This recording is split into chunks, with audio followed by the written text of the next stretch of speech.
They used my inheritance to buy my brother a Ferrari. Part 1. Chapter 1, The Lie Begins. I was 17 when they sat me down at the kitchen table, my mother with her hands folded too neatly, my father fiddling with a gold chain he only wore during serious talks. It was the same table where I used to do my homework, where we celebrated birthdays with boxed cake and paper hats, where I once confessed I'd cheated on a math test in 7th grade and burst into tears. I didn't know it then, but this table would become the scene of the most elaborate lie anyone had ever told me. My grandmother had died just 2 weeks before. Peacefully, they said. In her sleep, with a Bible on her chest and lavender on her pillow. I cried for days. She was the only one who truly saw me, the one who mailed handwritten letters and tucked 20s into birthday cards with notes like, "This is for your dreams, baby. Save it for something bright." My grandfather had passed years before her, but they were always the pair. Stoic, old school, wise. They didn't say much, but when they spoke, the world stood still to listen. And they loved me. Of that, I had never had a single doubt. So when my mother told me, "Your grandparents left you something special," my heart nearly cracked open with gratitude. "They believed in you," my dad added. He looked at me, then looked away. "They wanted to make sure you'd have a cushion. A good start in life." I blinked. Like what?" "A trust fund," my mom said with a small smile, almost rehearsed. "6 figures. Over $200,000. I remember feeling breathless. Like someone had just handed me a key to a door I didn't know existed. Not because I wanted to buy a car or move to New York in a puff of teenage drama, but because I thought maybe, just maybe, this meant freedom. It meant I didn't have to fight so hard. "But don't get too excited just yet," she said quickly, her tone flipping like a switch. "It's not accessible right now." "It's not?" I asked, confused. "No," my dad said. "We spoke to the lawyer. It's locked until you're a little older. 21, maybe 25. It's for your future, not sneakers and nonsense." I nodded slowly. That made sense, right? I wasn't dumb. Trust funds had rules. Conditions. Maybe it really wasn't available yet. Maybe they were doing the responsible thing, protecting me from myself. "We'll keep it safe," my mom said. "We'll make sure it's there when the time is right." And I believed them. God help me, I believed them. I even thanked them. I remember walking back to my room, still in my thrift hoodie, my sneakers worn at the heels, and lying on my bed in stunned silence. I didn't tell anyone. Not my best friend, not even my boyfriend at the time. I treated that information like something sacred, like a golden ticket folded inside a book, waiting for the moment when I'd finally get to use it. In the coming months, when college counselors handed me brochures I knew I couldn't afford, I thought, someday soon, I'll have options. When my car broke down and I couldn't pay for repairs, I thought, it's okay. I have a safety net. When I picked up extra shifts to help cover groceries and didn't complain, I told myself, they're protecting my future. This is temporary. But what I didn't know, what I couldn't have imagined in my wildest, most paranoid dreams, was that they were lying. That the moment I'd walked away from that table, they'd already begun draining the account. That every future I imagined, college, travel, starting my own business, was already being traded for something I never asked for. Something with leather seats, a roaring engine, and my brother's smug grin behind the wheel. But that would come later. For now, I was just a girl in a small house, believing the people who raised me would never betray me. And that belief, that innocent, trembling faith, would become the most expensive thing I ever owned. Chapter 2, The Grind Starts. The summer after high school was supposed to be a time of transformation, a blurry montage of beach days, road trips, and freedom before adulthood hit full force. For my friends, that's exactly what it was. They posted pool selfies with captions like, "Last summer before UCLA," or "Europe, here we come," while I stood behind a register at a gas station in a too tight polo shirt, punching in codes and smiling until my cheeks hurt. 2 jobs. 7 days a week. That was my reality. I took the morning shift at the gas station 6 a.m. to 1 p.m. Then hopped on the bus straight to a family-run diner, where I waitressed the dinner rush. The owner was a chain smoker named Roz who barked orders like a drill sergeant but tipped us in cash and let us take home leftover pie. On paper, I worked for my future. But in reality, my paycheck went straight back into the household that raised me. Groceries. Gas. The water bill. 1 month, the hot water heater broke, and the repair guy quoted $800. My dad didn't have it right now. My mom said, maybe next week. So I cashed out my tips early and paid in full. No one thanked me. No one even asked. It was just expected. At first, I told myself it was temporary. That I was helping out while they got back on their feet. My dad's hours had been cut at the auto parts plant, and my mom said her freelance consulting gigs were slow right now. So I stepped in. Over and over again. My brother? Different story. Ethan was 20 and had never worked a day in his life. Not one. Not a summer job. Not even mowing lawns for neighbors. He slept until noon most days, blasting music through the walls, and when he did emerge, it was usually with a new package in hand: shoes, headphones, cologne that smelled like melted money.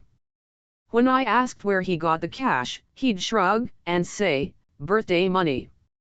His birthday had been 7 months ago. He had a full gaming setup in his room. 3 monitors. LED lights. A gaming chair that probably cost more than my entire monthly income.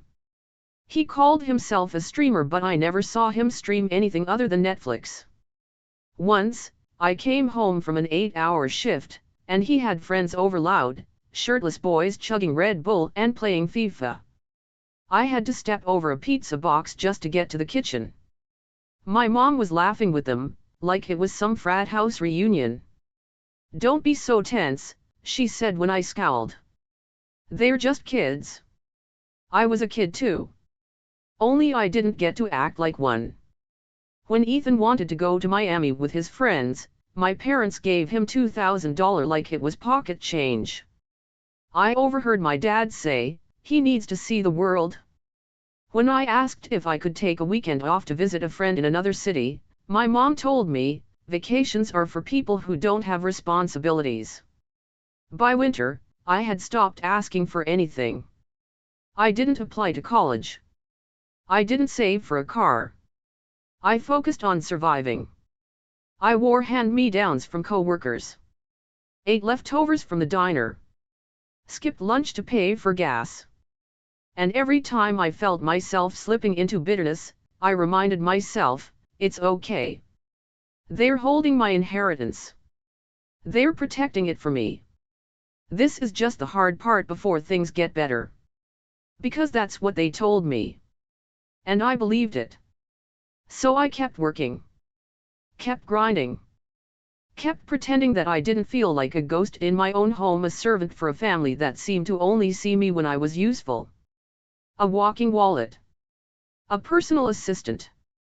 A quiet little helper. And through it all, I clung to one hope like a life preserver. When the time was right, the trust fund would be there. When I was ready. When I had proven myself. When I'd earned it. I didn't know then that the money was already gone. That while I was mopping floors and serving coffee, my parents were draining every last cent of the gift my grandparents had left me, not for food or survival, but for luxury. For indulgence. For him. But I'd find that out soon enough. For now, I just kept working. Because that's what good daughters do. Even when the world forgets to say thank you. Chapter 3, Prince of the Family. If I was the housemaid, then my brother Ethan was the crown prince. He didn't earn that title, he never had to. It was handed to him, velvet and gold, right out of the womb. The family's miracle baby, born 3 years after a difficult miscarriage. My mother often said he was her second chance at joy, usually when he'd done something lazy, disrespectful, or outright stupid. She'd brush his behavior aside like lint from a cashmere sweater. Ethan glided through life like he was allergic to consequences. Never did a single chore. Never lifted a grocery bag. If I asked him to take out the trash, he'd look at me like I was suggesting manual labor was beneath royalty. And according to my parents, it was. He's still figuring things out, my dad would say when Ethan slept until 2 p.m. for the 4th day in a row. He's sensitive, my mom would whisper when he cursed me out for touching his leftovers in the fridge, leftovers I bought with my paycheck. He was 20. No job. No school. No plan. And somehow, no shame. Yet he always had money. Always. New shoes. New jackets. Cologne in glass bottles with names like Savage and Bleu de Chanel. His collection of designer hoodies alone could have paid our electric bill for 3 months. One day, I came home and saw him unboxing a pair of Alexander McQueen sneakers, price tag still attached. $650. I stood in the doorway, still in my grease-stained diner apron, holding a bag of groceries I'd just paid for with my tip jar savings. "Where'd you get the money for that?" I asked, not even trying to hide the edge in my voice. He didn't even look up. "Why do you care?" My mom, seated across from him, chuckled and said, "It's just a treat. He's been so good lately." Good? Good at what? Sleeping? Ordering takeout? Pretending he didn't hear me crying in the bathroom at night? They treated him like he was a prodigy, except there was no talent. No ambition. Just vibes and entitlement. When his friends came over, it turned into a red carpet event. He had a crew of clones, all designer sweatpants and greasy hair, who spoke in slang I barely understood. They smoked on the porch. Ordered food without asking. One even referred to my room as the servants' quarters and laughed. Ethan didn't correct him. My parents doted on them like they were extended royalty. My mom cooked. My dad offered beers. They called it boys' night, even though these boys were grown men whose greatest accomplishments were unlocking rare skins on Call of Duty. And me? I was invisible. Or worse, disposable. If I questioned anything, I was labeled jealous. If I asked about fairness, I was being negative. If I pointed out how much I contributed to the household, my dad would scoff, "It's not a competition." But it was. It always had been. Only I was never allowed to play. I became the background character in my own life, the one making coffee at 6 a.m. while Prince Ethan recovered from a night of bottle service and bad decisions. I remember one morning, just before sunrise. I was leaving for my gas station shift. The kitchen was dark, the house still silent. And there he was, Ethan, stumbling in through the front door, wearing sunglasses and a hoodie, stinking of tequila and self-satisfaction. I held the door open for him out of pure reflex. He paused. Looked me up and down. Then said, "You work too much. It's kind of pathetic." And then he walked past me like I was the doormat. I stood there, shaking. Humiliated. Rage simmering just beneath my skin.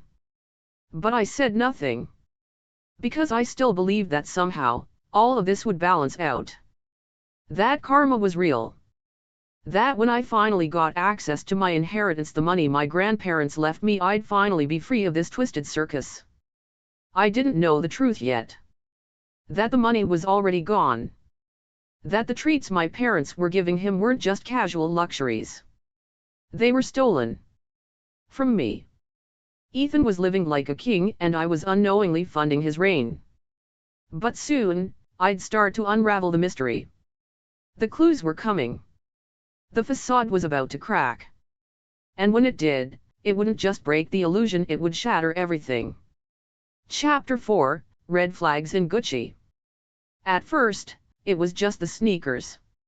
I came home one Tuesday afternoon, exhausted from another 8-hour shift at the diner. My feet were sore, my shirt smelled like bacon grease, and I was mentally calculating how long I could stretch half a tank of gas. I dropped my backpack by the door, only to stop dead in my tracks. There, sitting on the couch like a smug little emperor, was Ethan. He had one leg crossed over the other, his phone in hand, and on his feet the brightest white Gucci sneakers I had ever seen. Pristine. Blinding. Gleaming like they came with their own spotlight. Are those Gucci? I asked, trying to keep my voice neutral. He glanced up at me, didn't answer, and went back to scrolling. My mother, who was folding laundry in the corner, chimed in casually, "Oh, those? They're probably knockoffs. Everyone wears those fakes these days." I narrowed my eyes. Really? They look real. Ethan smirked, didn't say a word. Just flexed his foot like a runway model. A few hours later, while he was out back smoking with his friends, I spotted the box sitting by the trash. Not fake. Not from some flea market pop-up. The label was crystal clear Gucci. With a receipt from the boutique in the high-end mall across town. $790. I remember holding that receipt like it was radioactive. My hands actually shook. The date printed on it was the same week I'd skipped 2 meals to afford my half of the utility bill. I took it to my mom. "This doesn't look fake to me," I said, laying the receipt on the counter. She looked at it like it was an accusation. "He probably used a gift card." "A $790 gift card?" My dad walked in just then. Took one glance, then sighed. "Why are you making a big deal out of shoes?" "Because I've been paying for groceries," I snapped. "And gas. And bills. And he gets designer shoes." My mom rolled her eyes. "It's just one pair?" But it wasn't. The shoes were just the first red flag. Next came the watches. Ethan started wearing this ridiculous gold Rolex, flashy, oversized, and so shiny it practically screamed compensating. When I asked about it, he laughed and said, "It's vintage. Got it for cheap." 2 weeks later, he posted a close-up on Instagram with the caption, "Time is money." In the corner of the photo, you could clearly see the reflection of our mom's face smiling like she'd gifted him the moon. After that came the travel. Ethan took a week-long trip to LA with his friends. Stayed in a boutique hotel downtown, rented a convertible, went to a rooftop club with bottle service. The kind of experience influencers brag about. I saw it all unfold on his stories while I was scrubbing toilets at the diner, trying to cover a coworker's shift because she'd gotten the flu. When I asked my dad how Ethan had the money to travel, he said, "He's good at networking. Probably got sponsors." Sponsors? My brother couldn't even network his way to the fridge without help. The final straw was the jacket. A sleek, tailored Burberry trench coat that arrived one morning in a massive designer box with satin ribbon. I wasn't even supposed to see it. But I'd opened the door for the delivery guy while Ethan was still asleep. I stared at the box for a long time. Something snapped in me. That jacket cost more than my rent. More than my entire paycheck. And here I was rationing shampoo and wondering if I could pawn my textbooks to afford an oil change. It didn't add up. None of it did. There were too many things. Too many luxuries. And not enough answers. One night, after everyone had gone to bed, I pulled out a notebook and started tracking it all, every designer label, every trip, every suspicious purchase Ethan had made in the last year. Gucci sneakers, $790. Rolex, at least $10,000. Burberry coat, $1,300. Trip to LA, estimated $4,000. 3 new video game consoles, $1,800 combined. Private golf club membership, I overheard him brag about it, $5,000 annually. The list went on and on. It wasn't just red flags anymore, it was a damn parade. And through it all, one thought kept ringing in my head like a siren: where was the money coming from? Because he wasn't working. He wasn't investing. He wasn't building anything. And our parents weren't struggling, not visibly. We had food, lights, a working car. My dad even got new golf clubs. Meanwhile, I was still breaking my back at 2 jobs and eating dollar store ramen just to make ends meet. Something was off. Very off. And in my gut, I felt it, a slow, cold realization creeping into my bones. This wasn't just about favoritism. This wasn't just about bad parenting. This was a theft in progress.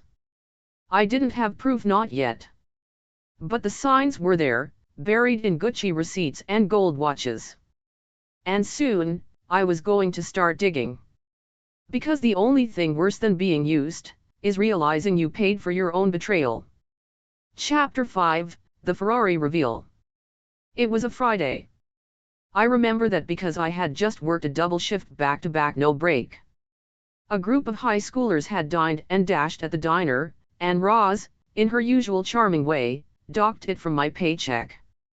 I didn't argue. I was too tired. Too numb. The plan was to get home, shower, and pass out. Maybe watch an episode of something mindless. But fate had other plans that came wrapped in Italian leather and chrome. I turned onto our street as the sun was setting, and there it was sitting in our driveway like a blood-red exclamation mark. A Ferrari. Not a used beater, not some old model bought at auction. This was pristine. Brand new.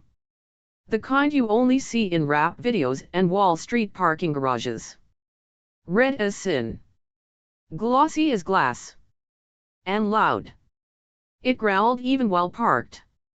At first, I thought it was a neighbor's. Maybe someone visiting. I slowed down, confused. But then I saw him. Ethan. Leaning against the driver's side door, dressed like a luxury billboard, off-white hoodie, Cartier bracelet, sunglasses on at dusk like he was starring in his own delusion.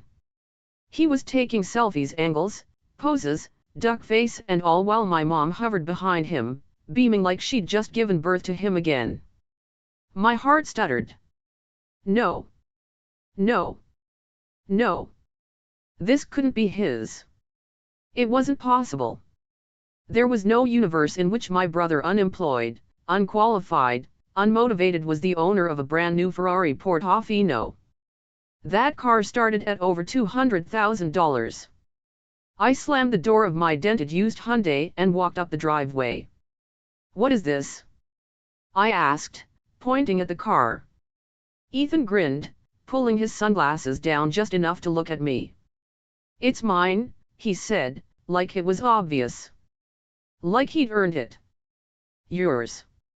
My voice cracked. "How?" My mother placed a hand on his shoulder like a pageant mom. "We wanted to reward him," she said proudly. "He's been doing so well." I actually laughed, one of those stunned, dry, "Am I being punked?" laughs. Doing well at what? Sleeping until 2 p.m.? Streaming Fortnite. Ethan's grin faltered. My dad came out of the house then, holding up a key fob like it was Simba on Pride Rock. "Pretty sweet, huh? She's a beauty." I could barely breathe. The numbers flashed in my head, the Gucci shoes, the Rolex, the travel, the clothes, but this wasn't luxury anymore. This was insanity. And it smelled like the death of every dream I'd been working toward for years. "Where did the money come from?" I asked quietly. My mom blinked, playing innocent. What do you mean? I mean that car, I snapped. That six-figure car. That's not birthday money. That's not a gift card. That's not from a part-time gig at the mall. Where did it come from? Ethan rolled his eyes. God, why do you always ruin everything? And then, like a script written in hell, my mother said the line that shattered me. Sweetheart, you've always acted like we owe you something. At least your brother appreciates what we give him. The world stopped spinning. The words fell like bricks. We owe you nothing. He appreciates things. It hit me then, like a punch to the stomach. They'd used it. They had used my inheritance. The trust fund. The one my grandparents left me. The one they'd sworn was being protected. The one they told me not to worry about. The one I had built my patience around. Sacrificed my time, my youth, my joy for. Gone. Turned into a Ferrari. Ethan's Ferrari. I didn't scream. I didn't cry. I just stood there, shaking. Numb. Watching the engine hum with my future burning inside it. And as Ethan slid into the driver's seat, revving the engine like a toddler playing with fireworks, I realized something chilling. This wasn't just betrayal. This was theft. With a smile. With a shrug. With a straight face. They didn't even have the decency to hide it. And I, the one who paid their bills, skipped meals, and swallowed my pride for the sake of family, I was the villain in their story. The greedy one. The burden. That night, I didn't sleep. I sat in my room, lit only by the glow of my phone screen, and began searching for lawyers. Because if they were going to steal my future, I was going to take back every last dollar. Chapter 6, The Meltdown. I didn't speak to anyone for 3 days. Not a word. Not a murmur. Just silence, volcanic and volatile, rumbling beneath my skin like something about to erupt. I went to work. I smiled at customers. I wiped tables and counted tips and made small talk with Roz at the diner, who kept saying I looked like a grenade with a heartbeat. She wasn't wrong. I didn't trust myself to speak. Because if I did to my parents, to Ethan, to anyone, I was going to scream so hard it cracked the foundation of our house. Every time I closed my eyes, I saw it. The Ferrari. The smirk on Ethan's face. My mom's words like daggers, at least your brother appreciates things. Those words looped in my head like a cursed lullaby. I stopped eating. Slept maybe 2 hours a night. I was spiraling and I knew it. But I couldn't pull myself out. Not yet. Not until I made sense of what they had done. On the 4th day, I broke. I came home from work around 10 p.m., sore and wired from caffeine. The house was dark except for the living room, where Ethan and my dad were sitting on the couch watching a YouTube video about private jets. Ethan was laughing. Private jets. As if he was planning his next splurge. There was takeout on the table. I recognized the bag sushi from that high-end place across town where a single roll cost more than a full shift's pay. No one had offered me any. Again. I walked straight to the fridge to get water and saw my name on a sticky note, stuck to a nearly empty shelf. Can you grab milk tomorrow? We're out. Mom. That's when it happened. I snapped. I didn't yell. I didn't throw things. No. I did something worse. I laughed. A long, loud, cracked laugh that echoed through the house like a horror movie soundtrack. The kind of laugh you let out when everything feels so absurd it has to be fiction. Ethan looked up. What's your problem now? I turned to him, bottle still in hand. You want to know what my problem is? I said, voice trembling. I worked 2 shifts today. I served drinks to drunk men who thought it was funny to call me honey and sweetheart. I walked home because my car needs an oil change I can't afford. I've paid your electric bill, your water bill, and now apparently I'm buying your damn milk. My dad stood up. Don't talk to your brother like that. I whirled on him. Like what? Like the leech he is? Like the parasite who's living off my money, my labor, my future. He froze. Good. Let him feel it. I know, I said, voice sharpening. About the trust fund. The inheritance. The money my grandparents left me. The money you said you were saving. You used it, you stole it for him. The room went still. You think I wouldn't figure it out? I went on.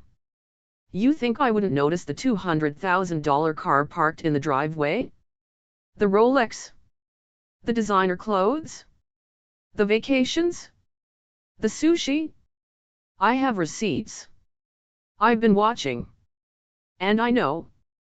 My mom rushed in from the hallway, robe clutched at her chest like she'd walked into a crime scene. We did what we thought was best. For who? I shouted. For him. The golden boy who's never worked a day in his life? Who doesn't pay rent?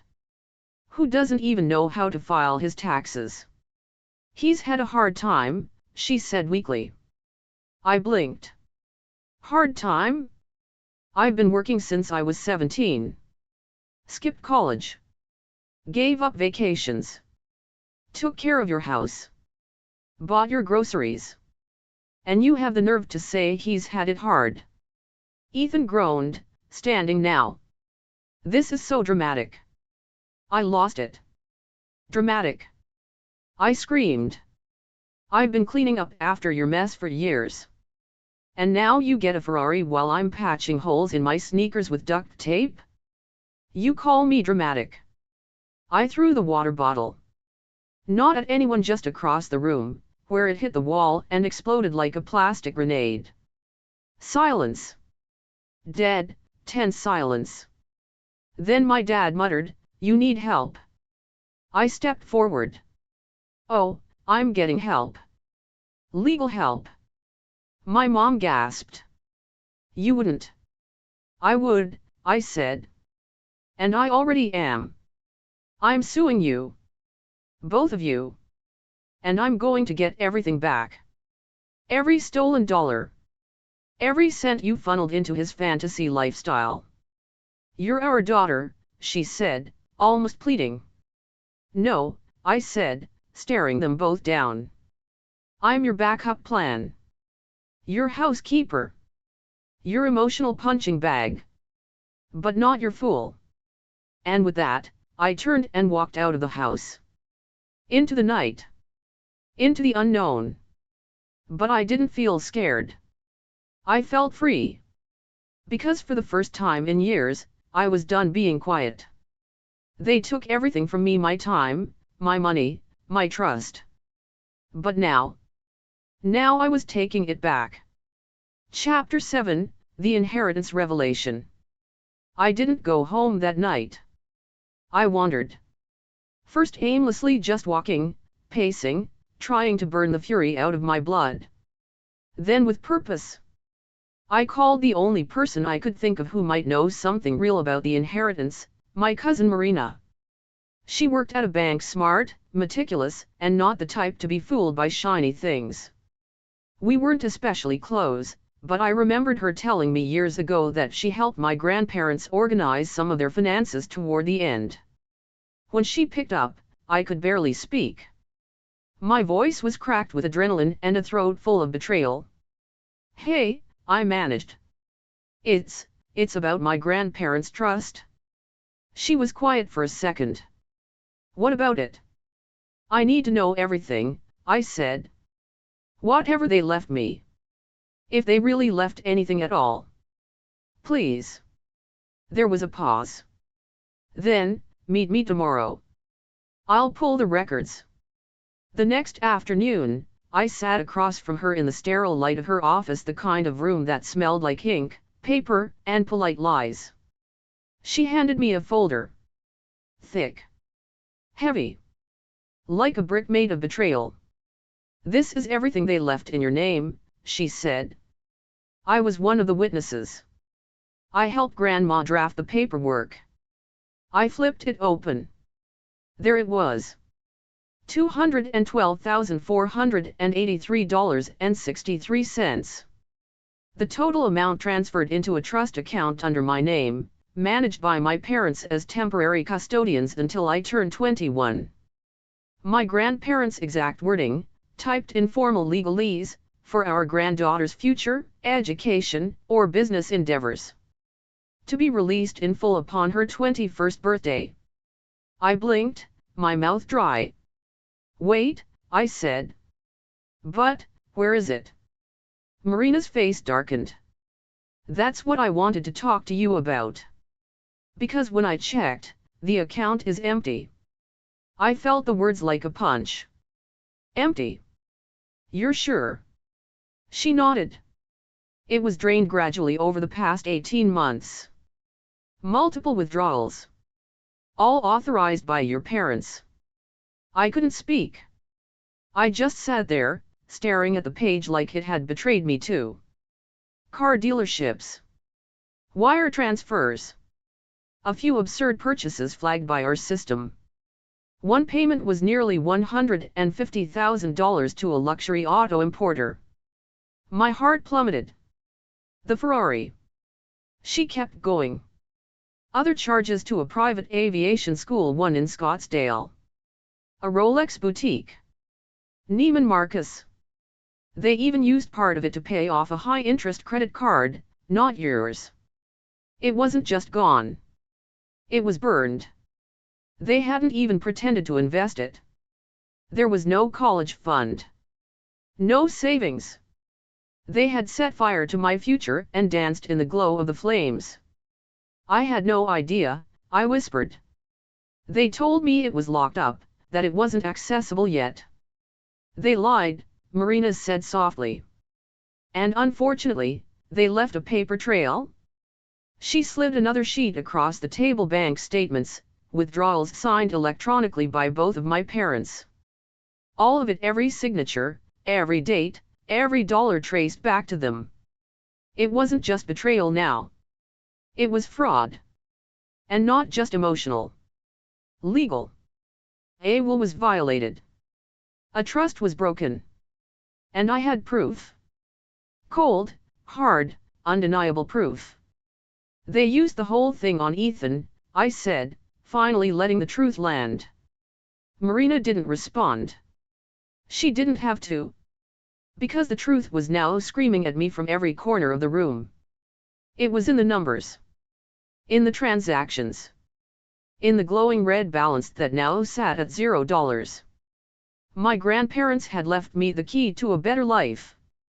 And my parents, the people I had trusted more than anyone, had handed it to Ethan like it was a reward for laziness, like it was a tip for being the golden child. I stared at the file in front of me, my reflection warped in the shiny bank folder. "They stole from me," I said. "Yes," Marina said gently. "They did." By the time I left her office, I was no longer in shock. I was sharpening. Focused.